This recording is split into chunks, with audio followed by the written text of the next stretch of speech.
राधे राधे। यह वीडियो आपका थोड़ा वक्त लेगी, किंतु मेरे इस छोटे से विचार से शायद आपके विचारों को एक नई दिशा मिले। आप तो जानते ही हो, हम पृथ्वी पर रहते हैं, उस पृथ्वी पर जहाँ हमारे जैसे कितने ही जीव रहते हैं। और वह पृथ्वी सौर मंडल में स्थित है, जहाँ पृथ्वी जैसे अनेक ग्रह अनेक तारे स्थित हैं। और यही सौर मंडल आकाश गंगा में स्थित है, जहाँ ना जाने कितने सौर मंडल होंगे। और यही आकाश गंगा स्थित है एक ब्रह्मांड में, अर्थात यूनिवर्स। और कल्पना की जाती है कि ऐसे अनेक ही यूनिवर्स हैं। तो अब जरा सोचिए, जहाँ पृथ्वी तक मात्र धूल के कण के समान है, वहाँ हमारा अस्तित्व कितना होगा। फिर भी हम अहंकार करते हैं, जैसे सब हमने किया है, सब हमसे है। अहंकार बहुत प्रभावशाली होता है। यह दूसरों को नहीं बल्कि स्वयं को नकारात्मकता की ओर ले जाता है। और आपके अहंकार का प्रभाव आपके पूरे जीवन पर पड़ता है। इससे दूसरों को फर्क नहीं पड़ता, किंतु अहंकार से आप अपने विचार, व्यवहार और संस्कार व्यक्त करते हैं, जो आपको परिभाषित करता है। ईश्वर ने एक बीज बोया है, फिर एक पौधा उत्पन्न होता है, किंतु उस पौधे में अहंकार का कीड़ा लग जाता है। सोचिए, जिसने प्यार से उस बीज को रोपित किया है, उस पर लगा कीड़ा ईश्वर को कितना दुख देता होगा। यदि आप अपना स्तर बढ़ा लेते हैं, अपने विचारों का, अपने व्यवहारों का, स्वतः ही छोटी सोच के व्यक्ति से आपको कोई प्रभाव नहीं पड़ेगा। और वो मनुष्य ही किस बात का, जिसमें स्वयं के विचारों पर लगे कीड़े को हटाने का सामर्थ्य नहीं है। स्वयं विचार कीजिए, अहंकारी व्यक्ति कभी सम्मान पा सकता है? सम्मान तो छोड़िए, वह स्वयं को कभी पा ही नहीं सकता।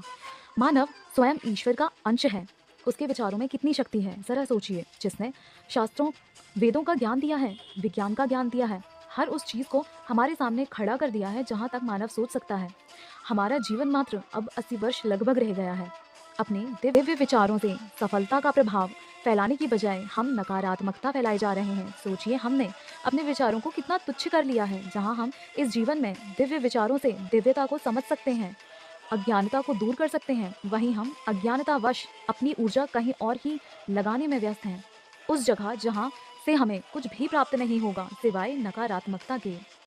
यूं ही नहीं कहा जाता कि स्वयं को अंदर से खाली रखिए, क्योंकि स्वयं खाली करके ही उसमें ज्ञान, सद्गुण, सद्विचार भरे जा सकते हैं।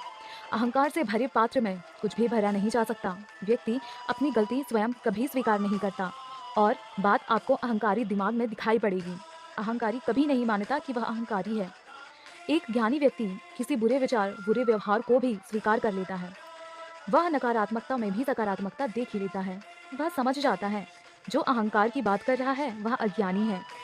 तो भला उसे समझाने का कोई मतलब नहीं है, क्योंकि व्यक्ति समझाने से नहीं बल्कि आत्मचिंतन, आत्मसमर्पण, स्वयं को बदलने के विचार से ही स्वयं को बदल सकता है।